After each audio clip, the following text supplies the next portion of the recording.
So we went to a few trivias, and then my 4-year-old and I actually did trivia together once. Toy Story trivia. Oh, that's a perfect, except for he hates Andy's room, but he does love, he does love Toy Story. So we had no issues doing Toy Story trivia.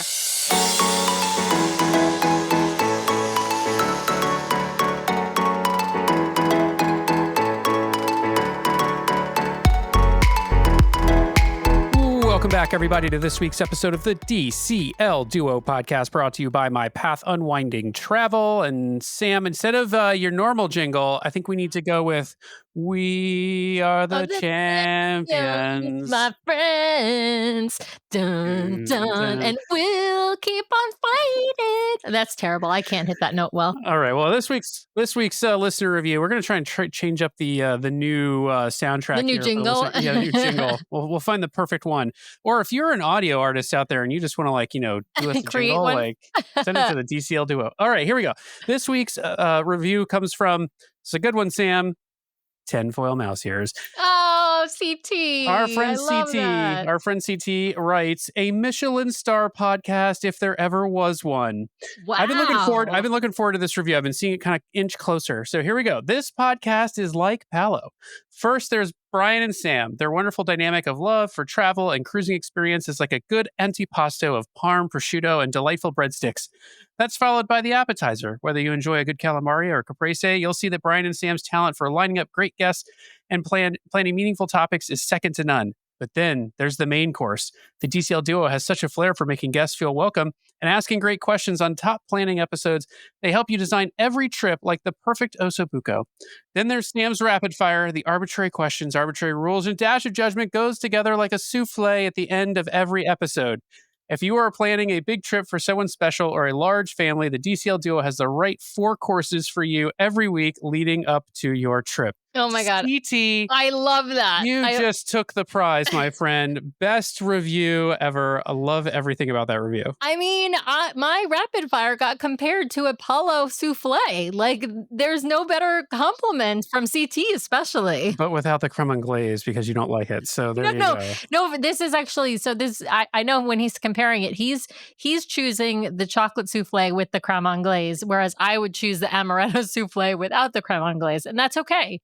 Everybody's entitled to their own. No, it's really dessert. not. It's really not. You can sit there and be wrong in your wrongness. But with that, speaking of fabulous guests, fun topics, Sam, who have we got with us today? Yeah, we are welcoming new guests, not brand new cruiser, but new guest to the show, Alicia. Welcome to the show, Alicia. Thanks for having me. Excited to be here. Yeah, we're excited to have you. I think it's going to be a fun topic. We've got to, of course, talk about your sailing on the Fantasy to Lookout Cay. But before we do that, we've got to talk to you about your Disney background, your cruising background, and of course, when you started sailing in particular with Disney Cruise Line, because it's pretty recent. Yeah, longtime Disney fans. My older sister really sparked the magic in me. Both my siblings were born in Florida. Then my family moved to Michigan and had me. So I did not have as much of a close experience with Disney as my older brother and sister did. But she loved it so much so that I, as the little sister, kind of absorbed that love for Disney.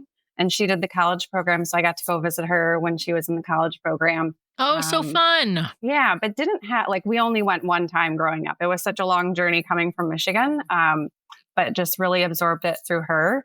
And went on a few big trips with our families. So she's got 2 kids. We have 2 kids, and really enjoyed the parks experience. But my husband can handle the parks once every couple years. It's a lot. There's a lot of people. Yep. And the crowds are a lot, and the planning is a lot. It's a lot. And it's always hot, especially coming from Michigan. Yeah. Oh gosh. Yeah. So when we were trying to decide on a vacation with our kids and something we could all enjoy, he brought up cruising, and I had never cruised before. He had been on some cruises with his family when he was younger. And it was kind of that, okay, where do we go? What cruise line? Doing the research. And I really honed in on Disney because I just felt like it was a guaranteed kids experience. I wouldn't have to worry about it, right? I knew for sure that it would be safe for kids. The experiences that they would be exposed to, they wouldn't run into anything that might be a little risky for them. There'd be plenty of activities, and I had heard such great things. So we did our first cruise in 2023 on the Wish, a 4-night. So kind of jumped right into the newer ships, The the new Wish ship, class. yeah. Yeah. Yeah, because the ship only came out that year. Yeah. And honestly, we didn't really know. I mean, we just kind of lucked our way into that itinerary, went right after Thanksgiving that fall, and then went on another cruise in 2024 in the fall, our first 7-night on the Fantasy, Oh, fantastic. and then decided one a year is not enough. We need to go more. Yeah. And so went on another one this past spring, which was our 4-night on the Fantasy. So 3 cruises in and loving it. We are fully hooked. Nice. And so you've hit the Wish class and the Dream class now. So you're going to have to jump back and go do the Magic class, obviously, at some point. But, it takes some time to get through all the ships. So, and obviously you chose to go on the Fantasy again. I want to ask about that question in particular. Why did you choose to go on the Fantasy again and not on a different ship? Or was it really like itinerary timing based, picking that ship in particular? Yeah, it was really itinerary based, but also this was the first time we were cruising with other families. So we picked out a few different options. I was looking, we knew we wanted to go in the spring. And my sister-in-law was the first family we had convinced that Disney cruising was the way to go. They have 2 little kids too. And I sent her 2 options. One was on the Wish, 4 nights, was the same route that we had done before, which was Nassau and then Castaway Cay. And then I sent her the Fantasy 4-night. And the advantage here was this was Nassau and Lookout, which we obviously had not been to. It was a new island for them to go to. And so basically said, you make the choice. We're game either way. And she chose the Fantasy and going to Lookout. So that was what kind of drove our decision in picking this particular itinerary. Interesting. And do you know why she picked the Fantasy over the Wish itinerary? Like, was it Castaway versus Lookout, or was there something else, or slightly different dates or something like that? I think it was date driven, like that's the primary. And then we had talked a lot about, the kids were very excited about checking out Lookout because in particular, Rush Out, Gush Out looked very appealing to them. So I think they had kind of chalked it up enough, and plus the dates that she leaned towards that. They didn't really know the difference between the ships. And I don't think it was ship driven, really dates and the fact that we could go to the new island and see it really in its early stages. Yeah. Well, I mean, obviously you couldn't really make a bad choice, but I'm going to say you made the better choice by going on the Fantasy over the Wish. Not that there's anything wrong with the Wish, but I just, there's a couple of things on the Fantasy in particular that I really, really love, including, of course, the Midship Detective Agency. I can't say enough about it. I feel like I talk about it all the time, but if I can evangelize like to Disney, please put it onto maybe the next class of ships when you build them, because obviously we know they've already decided Uncharted Adventure is on the Wish class, but maybe can we get back to our roots? But I think I would say don't put Midship Detective Agency on there. But there's something else they can do. Yeah, let's learn from the mistakes of Uncharted Adventure, but let's do something different, right? Like I will stop myself from the rant about differentiating the ship, but let's differentiate the ships. Let's give reason for people to go. Yeah, I understand. I just think they could just do like a new storylines on. I think they could do Midship Detective Agency, do new storylines, and really not change anything, and I would be totally happy. So anyway, but I digress.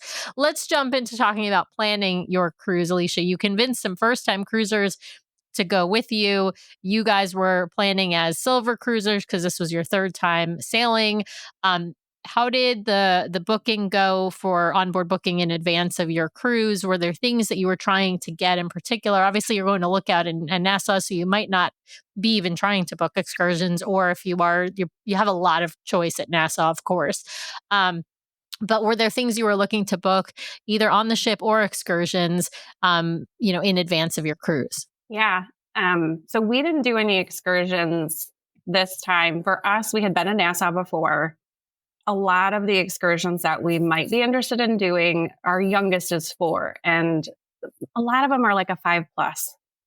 There's a few of them that are for under 5, but we had already done the pirate ship, if you're familiar, that goes out. It was a great little experience. Not something we were going to repeat.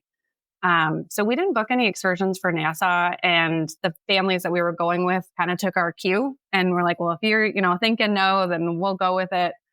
And then of course at Lookout, it's so fresh and new, like exploring the island was top priority. And being a 4-night, I was like, I want to spend the time on the ship.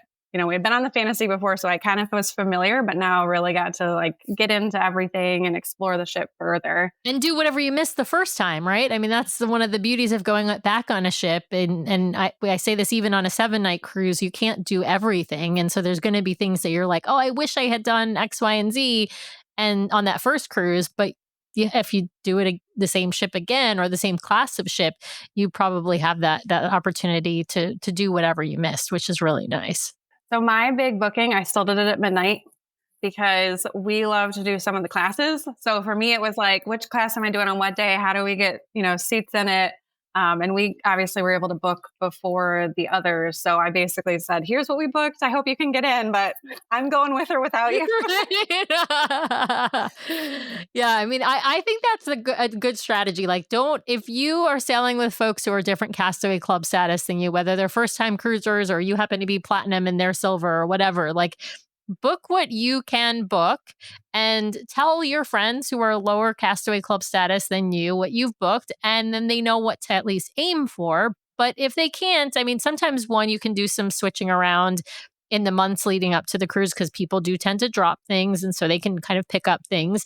But also you can check while you're on board and you can figure out, can everybody switch to a different time, or are there maybe a couple of spots that became available that, didn't appear available on the app or something like that? So one thing that we did this time because of that issue was I have always wanted to go to the champagne tasting. Mm-hmm. And my husband likes champagne, but like for the price, it's not something we've booked ourselves. Sure. So going with my sister-in-law, I knew she would want to go. So I booked it for me and my husband, just in case we lost the spots. And then when she was able to book, I dropped his and added hers, which was really nice to just know that we could like guarantee that spot. And it worked, in that case, because he would have gone with me, but wasn't particularly interested in the champagne tasting. Yeah. Well, and a pro tip, even if you're worried about dropping and booking because you have to do it really quickly, unless there's lots of spots available, right? And you're worried about that spot getting eaten up by somebody else really quick, you can book for you and your husband, then go on the ship, go talk to the guest services team, and they can swap it out super easily for a different person and then bill it to that other person's stateroom. So you don't get That's billed a great for tip. it. Yeah. I love So it. we do that kind of thing all the time, or you can settle up between the two of you, Venmo each other, whatever, however you want to do it. But they don't care if the person with that particular name shows up or a different person with a different name shows up, as long as you're checking in with at least one of the people that's from, one of the people who booked it. Yeah, not a problem at all. I went to the Adventure Tea on the Disney Treasure with my friend Ashley and her daughter Catherine, and I was Daniel. I was her husband Daniel. So for that tea, and I just Venmo'd them the cost, because that's one of those things where you have to go with a kid, and Nathan didn't want to go, and it's like super expensive, and so we didn't want to spend. It's expensive for even one adult, but it's like we don't want to spend the money for like me and Nathan or all three of us to go, but. My friend's husband, Daniel, was like, I don't need to go to that. Like, I can miss that. And so anyway, so it's super easy. You can, like I said, you can either, you can deal with it on board with guest services, or obviously Venmo each other if you don't want to even deal with it at all. So let's dive into what things you booked then. So champagne tasting, what other tastings did you book? We were set on doing a tequila tasting because we had done it on the Fantasy in the fall and loved it. Shout out to Gladwin. And he hosted a fabulous class. We were hooked after that. So we knew we wanted to do that. And that was something that my sister and brother-in-law were interested in too. And then we booked the mixology class for the first time. It was something I'd been interested in the past. I would probably book all the classes every cruise, but I try to limit myself. I'm like, okay, 1 or 2 is probably the right amount for a 4-night. This time I personally did 3. But we booked the mixology too this time and didn't do any adult dining. just with the 4-night, and we had done that previously, thought we just wanted to stick to the rotational and kind of host all those that were with us. Yeah. Well, and pro tip, don't book multiple drink classes the same day, because they serve you a lot of alcohol at these things. And so if you have two on the same day, like you may not remember some of that the day or the night. I don't know how you do it. There was a couple in our tequila class, and the bartender was like, they're back here. They just were at the last class. And I don't know how you would do that. There is Yeah. no way. Yeah. Could not do that. Yes. Yeah. I just do not recommend. Well, I could do the morning, the jumpstart your day. Jumpstart your day, and then maybe one later in the day, because it's like half of that is not alcoholic beverages. You'd have to do that and then prima notte. Yes, exactly. Something with food, at least. Actually, yeah. I actually wonder if we'll start to see some non-alcoholic beverage tastings on Disney, because apparently the generation coming up now they are not drinkers. They drink the least of any there's of a the lot of generation, mocktails. so, Yeah, I wonder if they'll do Disney could do like a cool, instead of mixology, some kind of cool mocktail class. I feel like that would be fun if they did something interesting. The only negative I would say with like doing a mocktail class, it's similar to the negative about the mixology, which is that you don't actually get to mix anything yourself, which I think it would be would be more fun if you got to sort of participate in the actual making process rather than it being a demonstration, which for those who haven't ever done any of these drink tastings, if you do a martini one or a mixology one, it's not. Class is kind of a misnomer. It's a seminar. A seminar demonstration is a better description, but rather than a class, because they do show you how to make it, but you do not get to engage in the making process. Everything is made for you. So they should make mocktails and dreams, and you're spinning the bottles behind the bar like Tom Cruise did. I like that. All right, well, you guys are traveling from out of town to Disney. You mentioned that you guys are parks people, so you like to do a little land and sea. Did you do that this time? And if so, how far in advance of your cruise did you get into Florida? We did. And actually, we've done a land and sea combo all 3 times. So that's been my end to get back to the parks. I'm like, well, we're already here. We should just go for at least a day. We weren't planning to last time, but my son's favorite ride at Magic Kingdom is Big Thunder Mountain.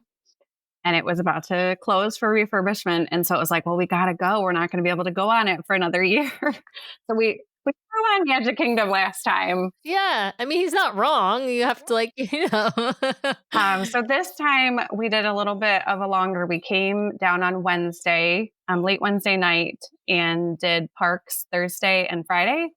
Had a resort day on Saturday, and then got on the ship on Sunday. Oh, nice. Yeah. So you had a relaxing day the day before you get on the ship. Now, did you take Disney transportation down to the port, or how did you get down to the port? Yeah, we did Disney transportation from our resort and have done that every time. I love it. I highly recommend it. It's nice and smooth. And I feel like you get on the ship, it feels like earlier than I think you might if you didn't have a status. Like so my sister-in-law and brother-in-law, right, had never cruised before. And then somewhere along the way, close to cruising, I convinced another family to come with us too, neighbors of my sister and brother-in-law. So we had 2 fresh cruisers with us. And, they were able to board the ship at basically the same time as us. And I feel like a big part of that was because you don't have to pick your booking or your boarding time. So you're just kind of with whatever the ship or the bus is doing, which is really nice. And it's been smooth. It is pricier, especially if you're paying for kids to do it as well, but also nice with kids who typically would be in a car seat. Yeah, because then you don't have to travel on the bus. Yeah, you don't have to travel with the car. Or like, as long as if you drove to your home airport, right, and then you're going to take Disney transportation when you're on property and all that kind of stuff, right? Or if you're going to take Mirror's transportation from the airport to your resort, or it's just nice to not have to schlep along a car seat or booster seat or something like that. And if you're taking Disney transportation to the port, again, the same thing applies. Yeah, I would say I agree with you. It is a little bit more pricey than if you were to book private transport or Uber. Particularly the larger the party you have, it's actually Disney becomes less of a smart budget idea, because they don't discount you for the larger group, whereas a a pitching in with another family to, a van or something, you'd split the cost. So certainly it would be less expensive, but it is that convenience factor. And you're absolutely right. From everything that we have heard in the last couple of years, if you are taking Disney transportation, you are getting into the port and onto the ship earlier than you probably would have if you don't have a high Castaway Club status. If you are sailing concierge or you're Pearl, it's not going to matter. You can show up whenever you want. And so we let our concierge sailors do pretty much whatever they want. That's right. That's right. Shout out to those who know that movie reference. I'm filled with great old movie references. If you're listening to this and you don't know them, you're missing some true gems of the cinema. Some gems. Yes. All right. So you guys take Disney transportation from the resorts. You get to the port. About what time did you guys get there? And about how long was the check-in process in order to get onto the ship? We got there around 11:30, and security was really smooth. Everybody got through without any problems, and the line wasn't long at all. They were actually letting people go in the Castaway line too, even if they didn't have status, because it was moving pretty smoothly and quickly. And you were at Disney's terminal at Port Canaveral, right, for the Fantasy? Because I think they're having the Wish go out of the other terminal, since they're both out of Port Canaveral now. Yeah.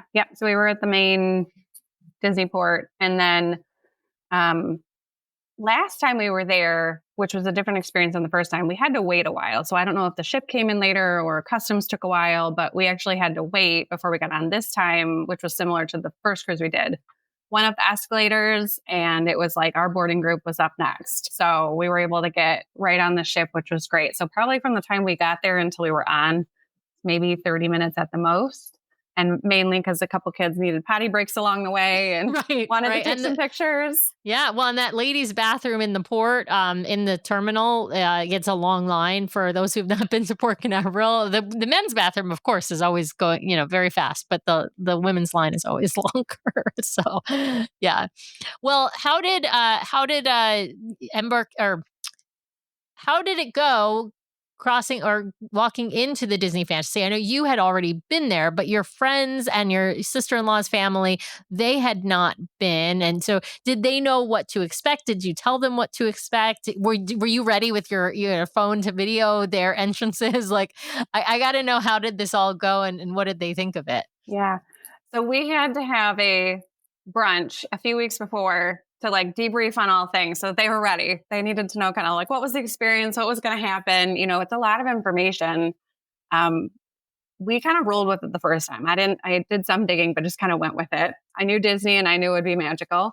So I kind of briefed them on what was going to happen, and then told them, when we get through, the Mickey ears, let us go first, because I want to record you all. So yes, I was there ready to go. We, went through, and I kind of got ours the same way I had, done in the past. And then they were right behind us. So then I filmed both of their entrances and their names. And the one video was so cute because our friend's daughter's eyes just were so big. She was taking it all in. Tiana was there. I mean, it was really magical. Oh, that's so fun. How old now? Your kids are 4 and 8. How old were the other kids that were with you all? So we had another 3 4-year-olds. Oh, wow. Who all go to daycare together. So they were little peas in a pod. Oh, fun. And then a 3-year-old, a 6-year-old, and an 8-year-old. Oh, perfect. Yeah, all Oceaneer Club kids, which is nice because then they're all in the same club. And then even the 3 and 4-year-olds are in the cohort together within the club. So that's actually good. I mean, you got a group. How did that cohort thing go? Did your kids like that? Because that's newer to the cruise line, Yeah, how'd that go? This time it went okay because they had each other. So, and it was familiar to them, right? They go to daycare, they're used to it, they're all in the same room. But last time we went, which was the first time our younger son was able to go in, he was not a fan of the cohort. The first time he had been in the nursery the first time, I assume. Yeah. The first time we went to pick him up, you would have think he was traumatized in Andy's room. To this day, he'll still go, no Andy's rooms, no Andy's rooms. And most kids are like, I want to go to Andy's room. Oh my God. He loves Toy Story. I'm like, what is going on here? And it's such a great room. I thought he's going to spend his whole time in Andy's room. a big brother was out in the space, and I think he really wanted to be able to be with him, and he didn't want to kind of be kept in this space, especially with having an older sibling. He wants to flock in that direction, and he loves all of the things that you wouldn't expect, like a typical 4-year-old, right? Like Star Wars, he loves. So he was more into that than, unfortunately, Andy's room this time. So it took him a few days. Thankfully, last time it was a 7-night. So we had a few days to kind of warm him up to it. And they let us know, if he's having a hard time, he can ask for his brother. And so we were really clear, like, ask for your brother, they'll connect you with him or bring, I think from what I understand, they bring the older brother to the younger sibling to kind of check in. Taking. Yeah.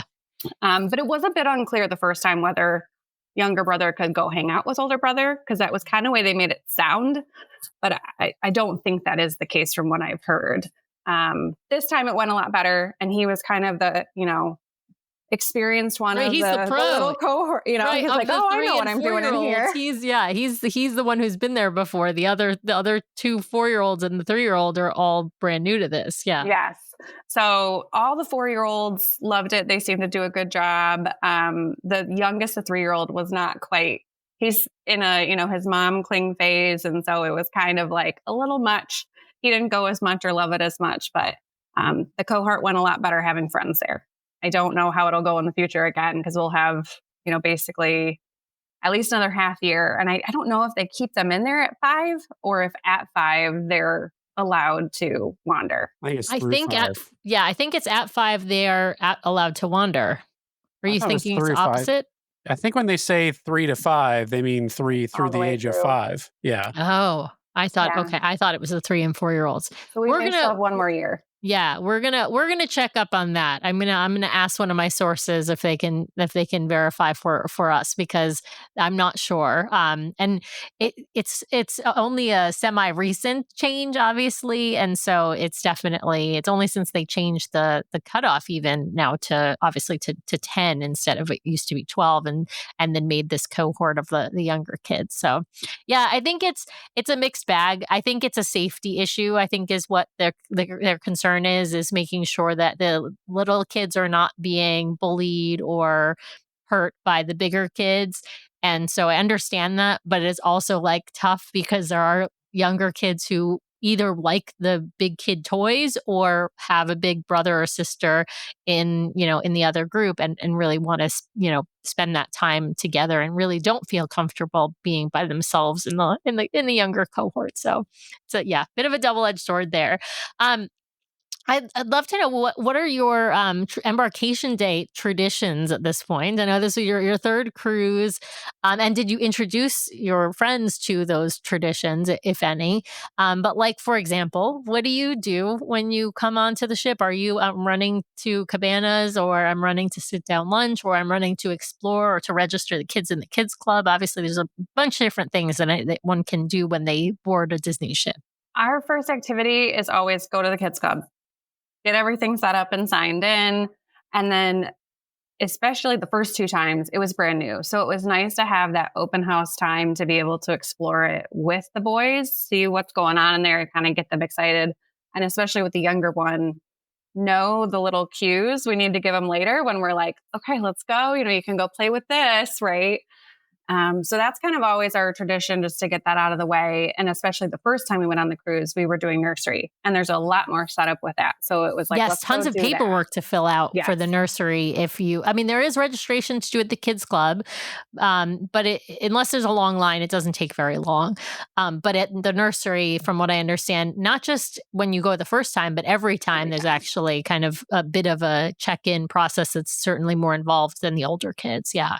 So that's usually what we do, like, first every time. And then I always pack swimsuits, and it's like, next stop, pools and slides. Nice. I should clarify. So it's actually ages 3 to 4. So you're right. Yeah, I was right. Okay. Guided activities are children ages 3 and 4. So at 5, they age out. That generally also means, though, they won't allow older children to go back into activities with younger kids. So this creates the problem where sister and brother, one is in the guided activities and one's not. I don't think brother is allowed to hang out with sister in the guided cohort activities. Right. They can come and check on them. Like they'll let them interact and they can check on them. And if the younger one needs to be calmed down, but I don't think they let either stay with the opposites group. I think is the and that becomes the bigger issue. We should say, hey, listeners, if you have experience with this, we're just going based on what we're finding online because we don't have a 3 or 4-year-old in our household anymore. So let us know how it's going out there for you. If you have any feedback on these policies, we'd love to hear it. Email us at dclduo@gmail.com or info@dclduo.com. Well, and the thing that we always tell people is the rules always say one thing, and then what they actually do in practice might be slightly different. I tend to not find that they do things completely opposite what the rules online might say, but there is some variation across the fleet, and of course, depending upon who's the manager or running things in any particular sometimes department. how full the sailing is. Yeah, and how full the sailing is. Absolutely. We had a little bit of we had a hiccup with our traditional routine this time because we've got 2 new families with us. We've been on this ship, one time before, so we're familiar. And so it's kind of like, where do we go? What do we do? How do we get where? So I'm trying to guide everybody, through the ship and navigate. And it's a large crew. My husband, I'm like, he's back there somewhere, he's pulling up the caboose basically and trying to point things out. We're moving through, we somehow got routed through cabanas. We get outside and some are going to stay at the pool and others are going to go to the kids club. And my husband goes, where's our youngest? Oh no, you lose a kid. We lost a kid, my own kid. Oh my God. So pro tips, if this ever happens to you, not the experience I would have expected in like the first minute on the ship. And of course, like parenting guilt and all the things set in. But I'm like, this is why we picked Disney cruising, right? He's going to be safe. So it was immediately like, I just went back to cabanas. That like mom intuition, I'm like, he got lost somewhere in the crowd, trying to move through there. And went back through, I'm looking all around. I'm like, I'm looking for Disney cast members. So I'm thinking he's going to be flocked with people. Like a crying kid, they're going to, swoop in immediately. So I walked a little ways and I turned around. I'm like, what if they already found him out, on the deck? As soon as I turned around, there's him, 3 Disney cast members with him, all comforting him and talking and trying to get his name. They found him right away. And it was a great learning. So if you ever do get separated from your child, they will take them to the kids club. So that's like the meetup point, which is great to know. So I was glad though, that at least it was me and not one of our new kids. Not one of your friends, because then that might have traumatized them or their kids. Yes. Yes. But it was just one of those moments where if you're bringing new people on, you feel this like pressure, to help them know what they're doing. And so you're distracted. And then you lose track of your own kid. Yeah. And so, yes, I learned quickly, keep an eye, be multitasking at all times. Right. But yes, that was an exciting start to our cruise experience. So, Alicia, you mentioned a few times you sailed with friends. So this was not your first Disney cruise, but was their first Disney cruise. And so I'm trying to understand, typically then you get put into this role of, well, you're the expert, right? And so I'm curious, what were the questions your friends were asking you about Disney Cruise Line for their first time through yeah, I'm just curious what the first question. Yeah. Either before or even on board, right? Like were they asking you like to play like cruise director basically? A little bit. But that's also kind of my sister-in-law calls me the family manager. So it's kind of my natural role of like guiding and directing. It's a natural fit. One of the top questions that I was surprised to hear, but I had never cruised any other cruise line. So for me, it seemed like an obvious, but they kept asking like, what was going to cost money? Oh, interesting. Yeah. Like, yeah, it's all included, I'm like, other than obviously the, adult dining or the alcohol, or if you do like specialty classes, but kids clubs included, all the pools and slides, all the activities on the fantasy, the exception of if you did like the golf simulator or the sports simulator, but everything else, putt, it's all included. So that was kind of eye-opening because for me going in the first time, I just assumed like, we paid this money, I'm getting on a ship. It didn't really even cross my mind that there would be additional costs, but that was one of the key questions, was kind of clarifying like all the things that were included. And then of course with kids, like, did I really feel safe dropping my kids off at the kids club? and kind of Interesting. that Yeah. personal perspective of, what is it like? Do you think the kids are going to like it? Did you feel safe? How do they contact you? How do you know something's going on? So just kind of easing those concerns and worries about that experience. Um, but answer probably a lot of the questions in my pitches to them. And this is what you got to do. It's great. You're going to feel like, you are actually on, I say, a family vacation. Like we really get time to enjoy each other. We get time to enjoy our own things. It's the only time I really felt like I can relax and enjoy a vacation altogether. And then on the ship, it was like, where do I go on the app?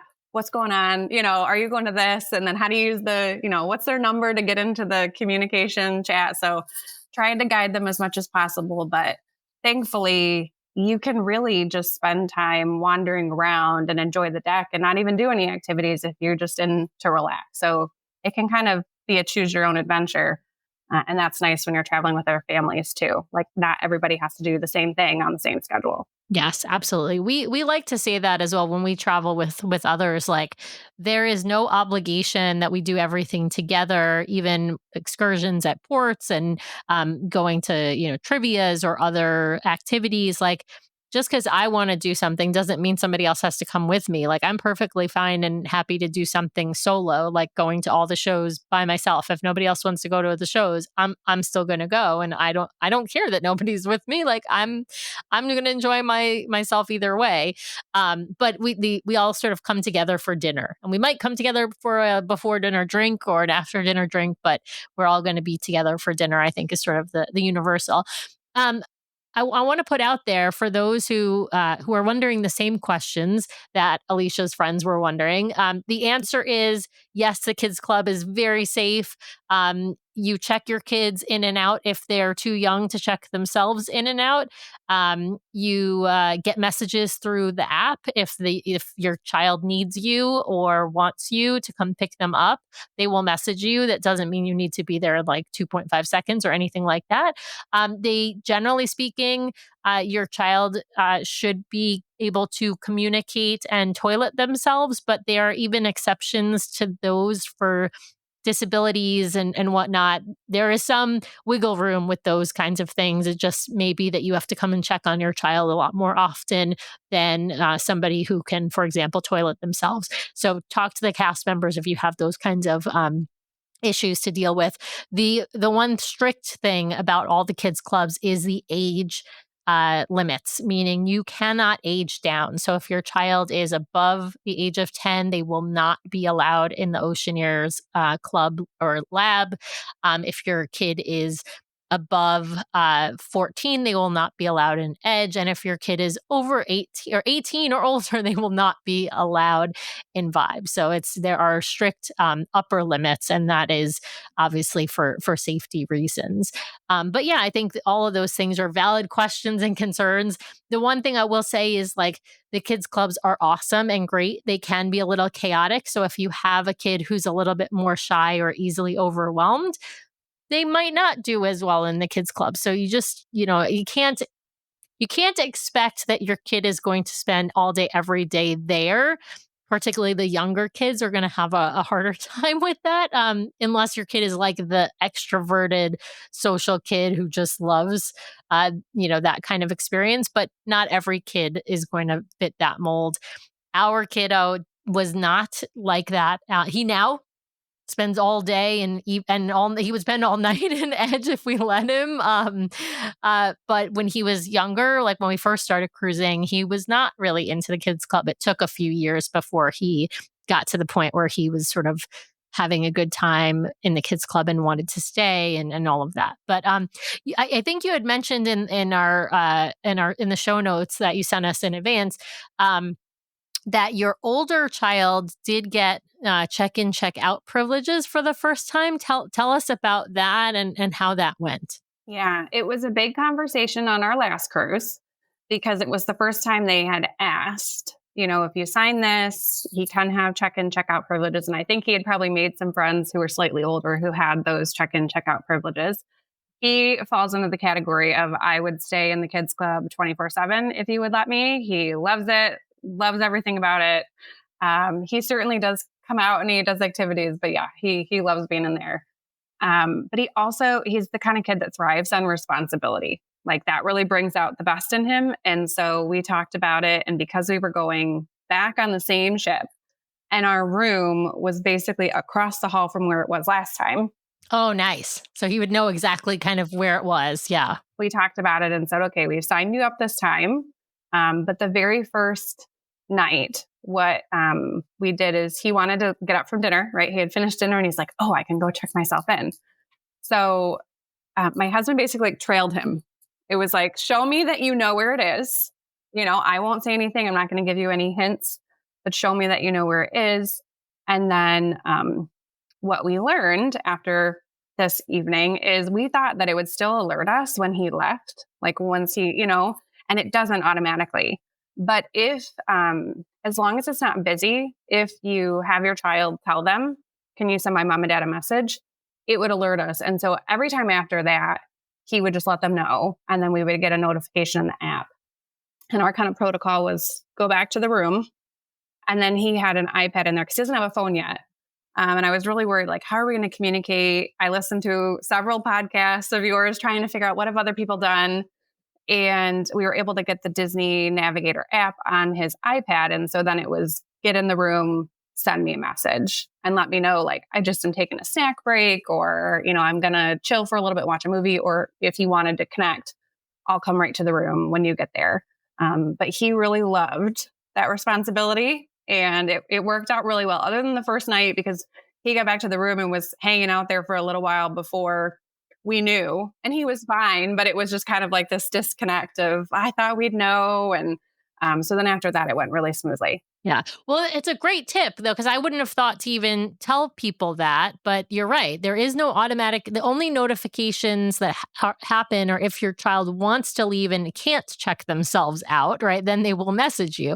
But if your kid just decides, if you give them the privilege and your kid decides to check themselves out, there is no automatic notification. The only way to send you a notification is if your child asks the cast member, hey, can you tell my parents that I am, can you message my parents? And you're right. If they're really busy, it's not necessarily going to happen. So your kid really has to make sure that the cast member has time and is able to do that.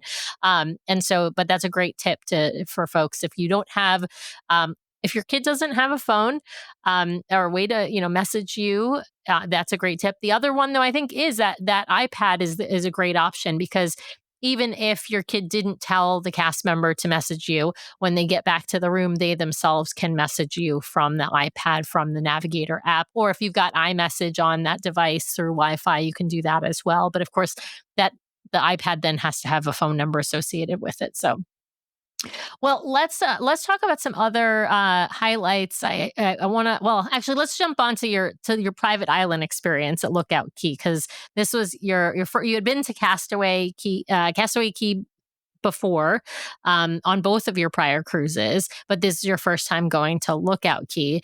What did you think? How would you compare it to Castaway? What did the whole group think as well? The island itself is just gorgeous. I mean, yes, it has obviously a lot of growth yet to happen. You can tell there's a lot of fresh, agricultural work that they have done, but it's gorgeous. I mean, the beaches, the water, it's beautiful. I went in expecting to like it drastically more than Castaway Cay, which I know sounds like different than, most, but Castaway Cay for us, which I love, but we're not necessarily beach people. And so the water slides and everything being out in the water, especially when my son was younger, was a little overwhelming. So then it felt like, what are we going to do? We don't want to just sit on the beach, all day. So a lot of walking around. And then the splash pad there is very underwhelming. The one that's out in like the public area. Yes, it's just like a little fountain. It's not really like splash pad is a very generous name to give it a splash pad. I mean, the splash pads on the ship are really nice for those younger kids, but the one at Castaway is just, it's literally water spouts out of the ground and that's it. Yeah. It's cute to see like babies in it. So like, it's like, I feel like it's like for like the under one crowd actually. Yeah. The first time I went to Castaway Cay, our youngest was 2. And so that, it was perfect for him. I was expecting more because I basically looked at the map and saw, oh, okay, there's a little splash area, and then got there and it was a low key splash area. Yes. Yes. But so I went in kind of with really high expectations of, especially with Rush Out, Gush Out. We had kind of watched, YouTube videos and saw reviews, and we did love it.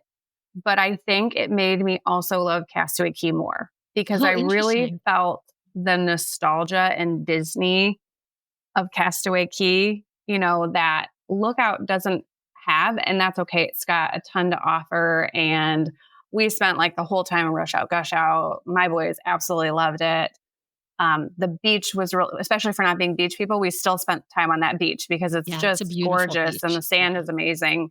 But it definitely like upped my love for Castaway Cay a bit more because it's almost like Magic Kingdom and the nostalgia that comes with it, versus some of the, like newer parks and some of the new experiences. Yeah, it's like California Adventure versus Magic Kingdom, I feel like. It's like you have like, they both have something great to offer, but they're completely different, right? Like it's just like totally different parks. It's also that Lookout's leaning more heavily into the Bahamian culture aspect. Yeah, absolutely. The Disney side. Yeah, absolutely. Castaway is much more Disney themed, and Lookout is much more Bahamian themed with some Disney touches, right? Like, yeah, it's definitely a different experience. Are you listening to our show because you want to make the most out of your next vacation? Great news. The fabulous team over at My Path Unwinding Travel can help guide you so you don't miss a thing. Their team of professional travel advisors are caring, knowledgeable, and experienced. It's why we use them to book our own travel. My Path Unwinding Travel is an authorized Disney vacation planner, which means they are recognized by Disney for their expertise and service. They have sailed on all the Disney ships, including in concierge, visited the theme parks, adventured with Disney, relaxed at Aulani, and so much more. Whether it's a Disney cruise, a theme park vacation, or Adventures by Disney, or if you are looking to expand beyond the mouse, My Path Unwinding Travel will elevate your next vacation planning experience. Even if you have already booked, reach out for a complimentary consultation to make your vacation even more magical. Ready to talk to the experts? Head over to mypathunwinding.com/DCL Duo or email dclduo@mypathunwinding.com so they know we sent you their way. Thanks, My Path Unwinding, for sponsoring today's show. Now back to the episode. What did your friends think? Of course, this was their first time at any Disney private island, but I'm curious, like, if it met the expectations. I don't even know if they had any expectations, but I think they did. Yeah. They loved the beach area, spent a lot of time out there. The only unfortunate part is we had a rather large storm come through. Thankfully, it was only for part of the day, but it hit hard, and it was like right around when people wanted to eat. So then it was like the running in the rain to get the food, and then everybody's under those little shells. Areas, right? And I think I went to the wrong shell with my food like 2 times, and they're all yelling my name.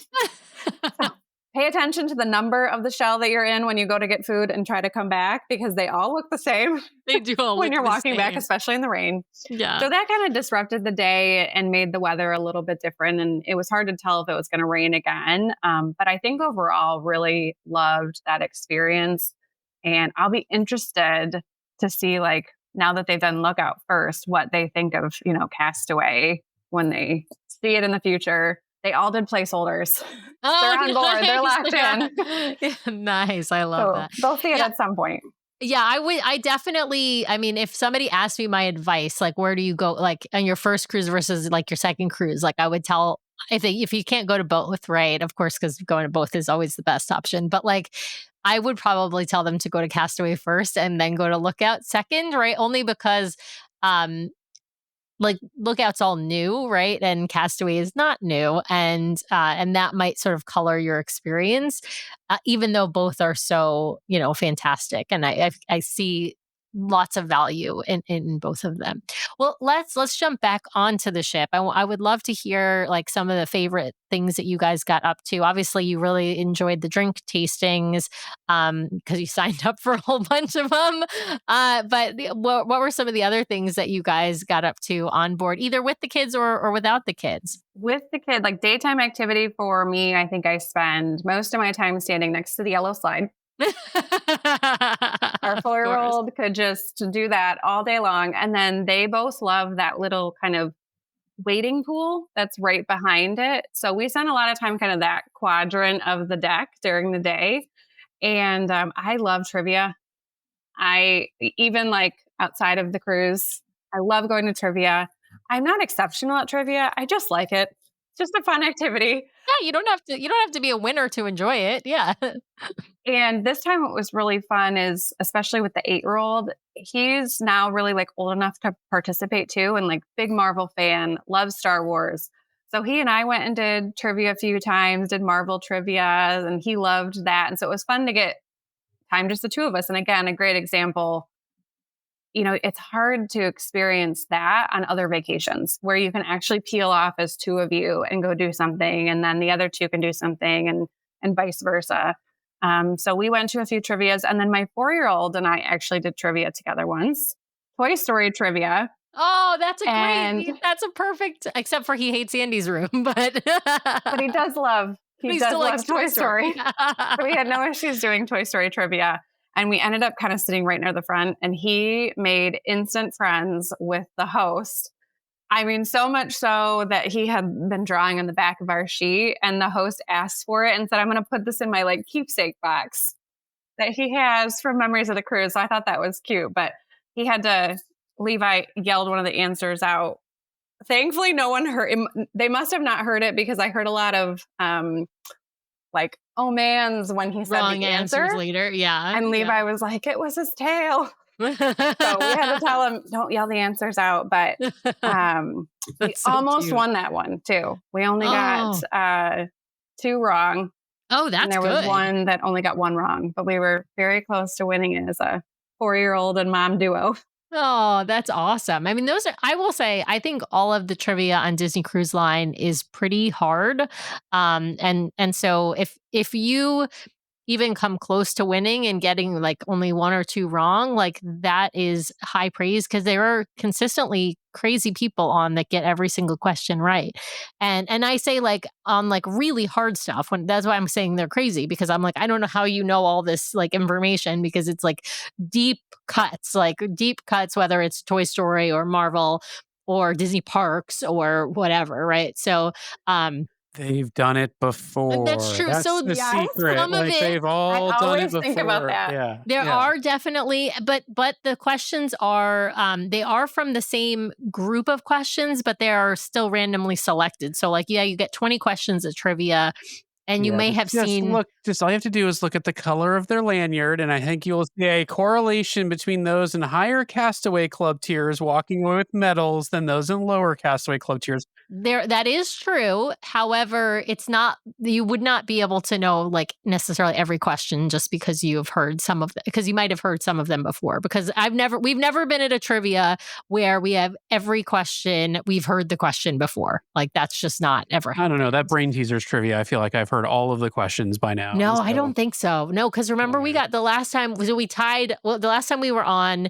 and we did Brain Teasers trivia, just Brian and I, and we ended up tying for the win. I think we'd heard the questions before, but we couldn't remember the answers. So that's more about our aged and adult brains than not having heard the questions to begin with. But, you are right. The one that well, not all of them, but one of the ones that we got wrong, we had heard the question before. The answer was crew. It was about it was a sport. What sport does one person go backwards or one person going forwards and 9 people are going backwards or something like that?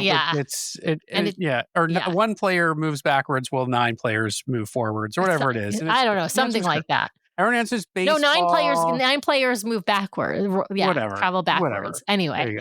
Yeah, it didn't even say one person moves forwards. It's just where 9 players move backwards, and it's They just need to outsource this to like there's a Geeks Who Drink who do like pub trivias all over the U.S. It's new questions every week. Like just outsource it. Yeah, they do. Yeah. There are too many. There are some that definitely Well, then there are some that are just ridiculously hard. Like, what is the exact height of the Fantasy? And I remember our friend got into an argument with the trivia host. Or are you talking from the bottom of the keel to the top of the mast? Is a smokestack there? It's just like, oh my Lord, like it's a rubber medal. Just move on.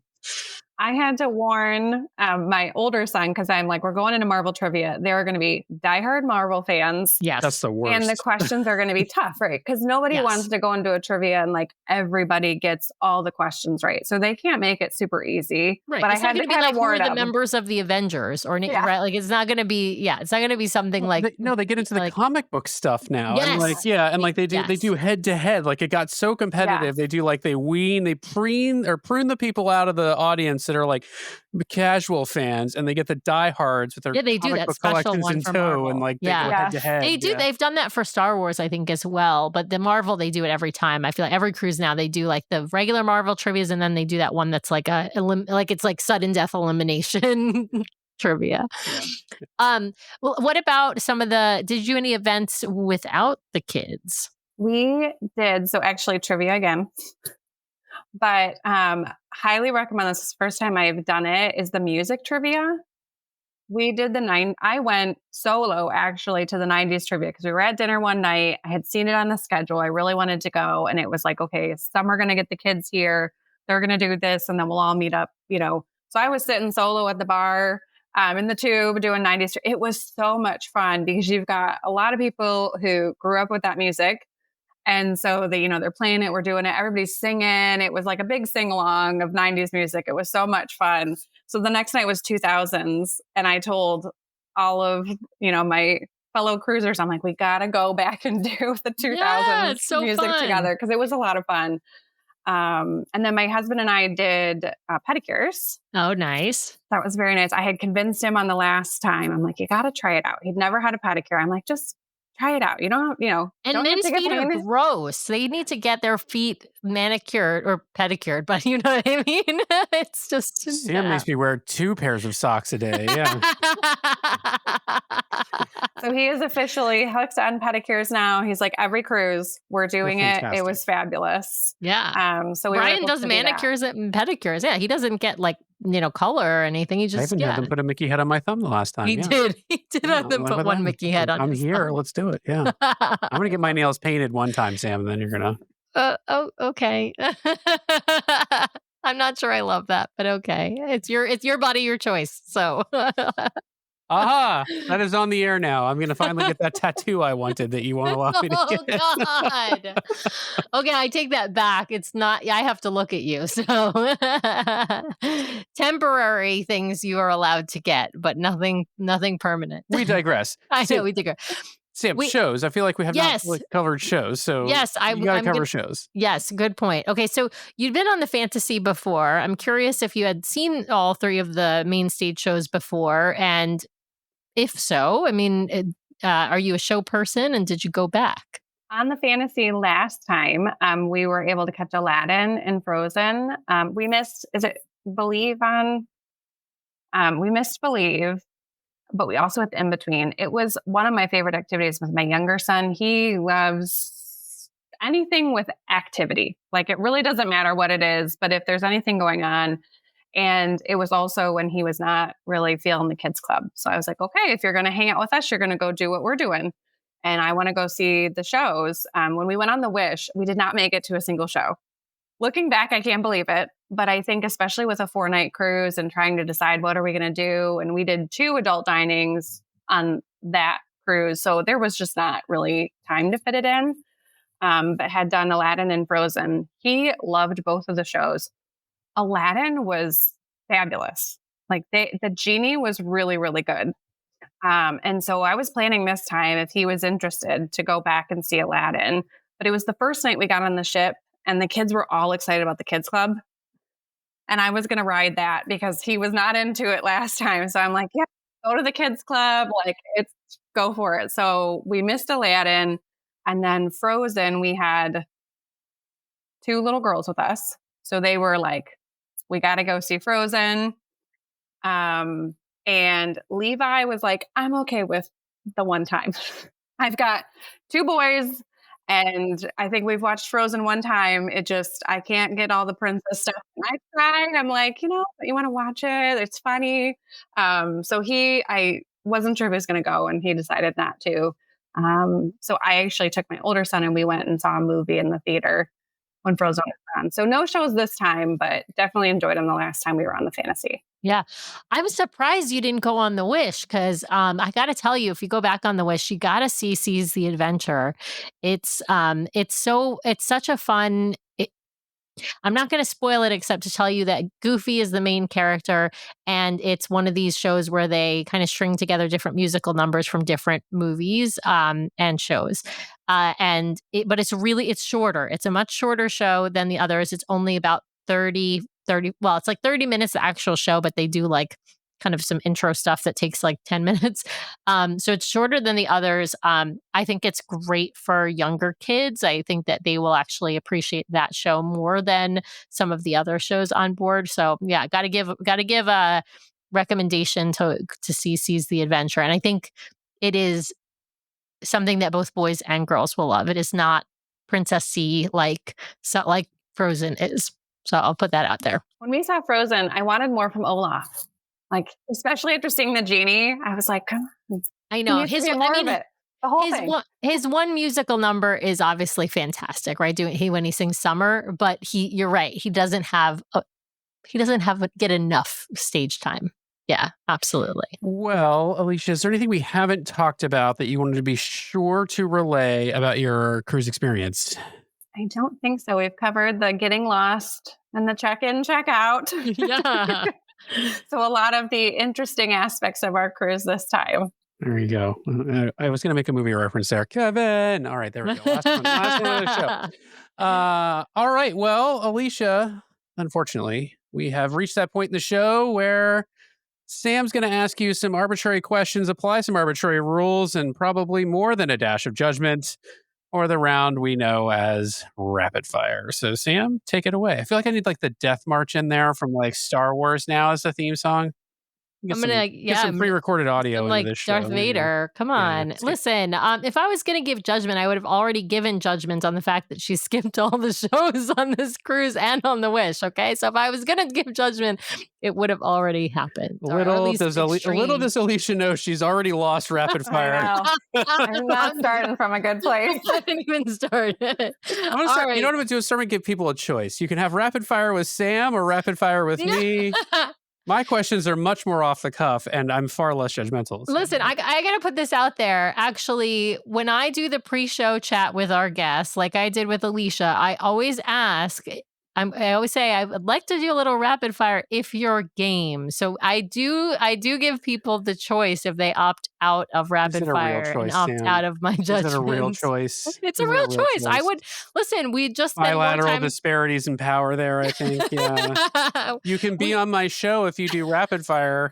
No, if you're not game for it. Oh, look, we're having technical difficulties. Oh, I'm sorry. We'll have to reschedule and then not reschedule. No, I'm just kidding. Just kidding. Anyway. But no, really, I really, I hope that people enjoy. It's all in good fun. I don't really. I'm not actually a super judgmental person in my real life. So Brian is. Oh my God, that's so mean the way he's laughing. All right. Alicia, we're moving on to rapid fire because it's my show and I make the rules. So let's start with your Disney favorites. Let's start with who's your favorite Disney character. And Disney means basically everything in the world because Disney owns everything. I have to go with Cinderella. It was my favorite movie as a kid. My mom told me I would watch it multiple times a day. It's my character on the My Disney experience systems. I have a lot of favorite characters, but I think she's like really my true favorite. Cinderella. Oh, that's so fun. My Disney experience character is actually Lady from Lady and the Tramp, even though I don't actually like love that movie, but I just love Cocker Spaniels and we have Cocker Spaniels. And so that's why I think Lady is adorable. I love Disney dogs basically. So, all right. Favorite Disney movie. Same rules. Disney means everything. I mean, as a kid, I would lean towards Cinderella, but mixing it up, I really love the whole Marvels franchise. So I'll like take a pivot over. And my older son and I are like really hooked on all the new Spider-Man movies. If you ask him favorite Spider-Man, he'll be like Spider-Man, Tom Holland. So I'll lean towards that because it's a nice little like bond between us. Awesome. Love that. All right. Favorite Disney song? When You Wish Upon a Star. Oh, very classic. It's classic. Perfect. And when they do that on the boat, I can't help but like tear up. Oh, yeah. I mean, and all of the ships, if you go on the Magic class, all of the ships play When You Wish Upon a Star as their horn, even though the older ships don't play anything else. So the Magic and the Wonder, all they play is When You Wish Upon a Star. So you'll hear it every time they actually blow that horn. I always wonder how annoyed the people of like St. Martin are to hear that song like to hear it every time. 3 times I a know. week. It's kind of nice that the Dream, Fantasy, Wish, Treasure, and of course Destiny have multiple songs. The newer the ship, the more songs they have just out there. If you haven't been on the Wish class, like they have the most amount of songs that they will play. All right, well let's jump onto the ship. I'm still gonna ask you your favorite show because you were on the Fantasy previously. But you can only choose from the Fantasy because you didn't see any of the shows on the Wish. So which one of the two that you've seen is your favorite, Aladdin or Frozen? I feel like I need to earn some points, and I'll just say Beauty and the Beast because it's apparently the best show. I haven't seen it, but that would be a correct answer. Such pandering. I am very looking forward to seeing it once I get the opportunity. But from our limited exposure to the shows, Aladdin takes it for me just because Genie was so good and the Aladdin and the Jasmine were fabulous. My son loved it. Frozen was wonderful too. And what they do with the puppetry is amazing. But we really enjoyed Aladdin and the Genie. Like I was excited to go back and see that one again. Awesome. It must be that whoever's been playing the Genie on the Fantasy, like these last couple of years has been like, or maybe not even years, even like the last couple of months in particular. I feel like everybody we talk to about the Fantasy is raving about the Genie on board. So, they obviously rotate, but it's usually like 6 or 8 months that those folks are on the ship. And so, yeah, it must be just whoever it is must be fantastic. So not surprising.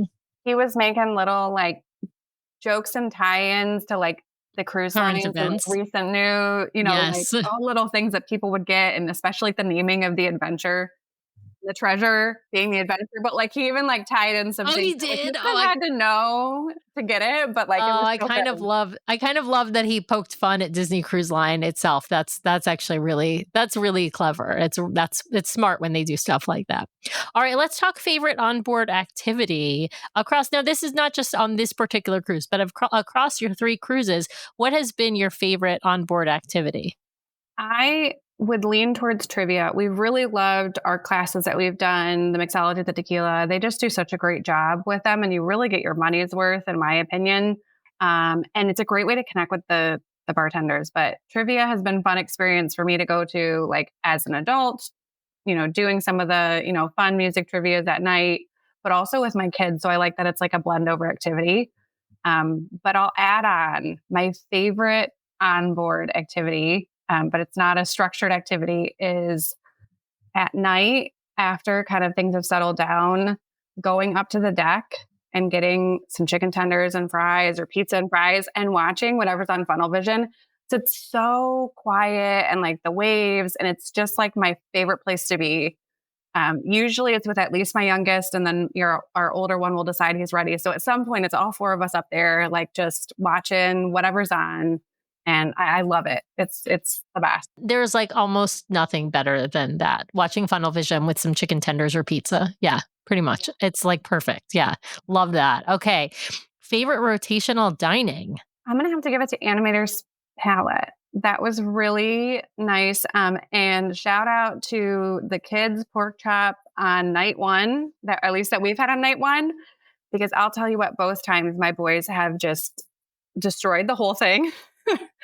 So there must be something about it. It was the first time I thought maybe they're just hungry. Second time they did. And we love all the shows like the Crush show, and then the animation. I can't remember the name of it, but the Animation Magic one was great. Did love 1923. Food was amazing on the Wish, but I think Animators, just because it's a really it's an experience plus, some good food. Yes, absolutely. All right. We got it. Staying in the food category.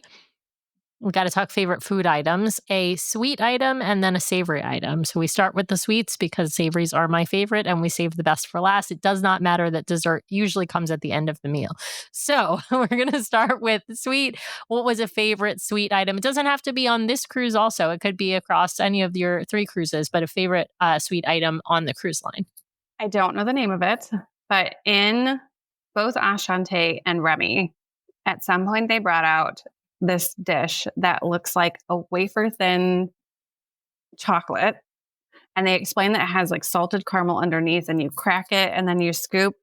It is so good. And it looks underwhelming. Honestly, you're going like, this is dessert, I'm expecting something a little more, but it is so delicious. And I would have to say that one because it surprised me equally to being good. I think that's my favorite sweet. Awesome. All right. A favorite savory item also across any of your cruises. I'm going to give this one to when we did Oceaneer on the Wish. One of the courses I wanted to swap out. And so tip to everyone, if you're ever looking at those prefix menus and there's just something on it that you're not quite sure about, they will swap it out. And so they swapped mine out for gnocchi.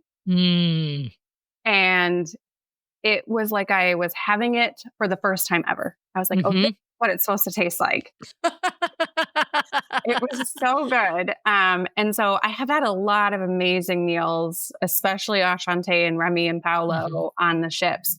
But I'll give it to that one because it stood out so much that like I still tell people about that gnocchi to this day. Yeah. I will I'm going to give a pro tip. Don't order the gnocchi that is in main dining. It is not real gnocchi and it is not good.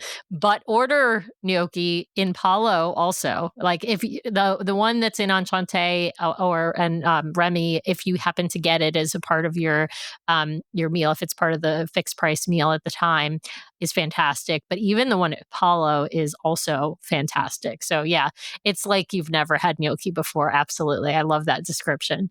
All right. We are going to jump to a very important and controversial question, which is your favorite ship. You can choose the Disney Wish or the Disney Fantasy. I really think there's only one right answer to this question. I think you're going to give me the right answer, though. I'm actually pretty confident you're going to give me the right answer. So I will say Fantasy, but it took us 2 times. Oh, interesting. The first time I liked it, but coming off the Wish, it was kind of like getting used to everything, right? We only knew that layout. And so then coming on this for the first time, it was like, oh, this is totally different. And we loved the levels of pools with having, 2 kids at very different ages. It was nice to be able to kind of be in the same space. And so then having like the bigger pools was kind of, okay, we're navigating this. What's going to work for us? Yes, that definitely the Wish class has the superior pool deck arrangement. I would, agree with you there. So it took me twice. And I think there's also just something about the first ship you go on that like creates a connection. It's where your love for Disney cruising like blossomed. And so the Wish will always have a special place in my heart. But I think the Fantasy has won us over after the second time, especially. And I'm interested to see now, like navigating to other ships and feeling like, it's just the comparisons will start and they all have, amazing things. But I think both of those ships will always have like a special place for us. Yeah. Whew. I'm relieved. You picked the right ship. I know I was gonna have to like delicately.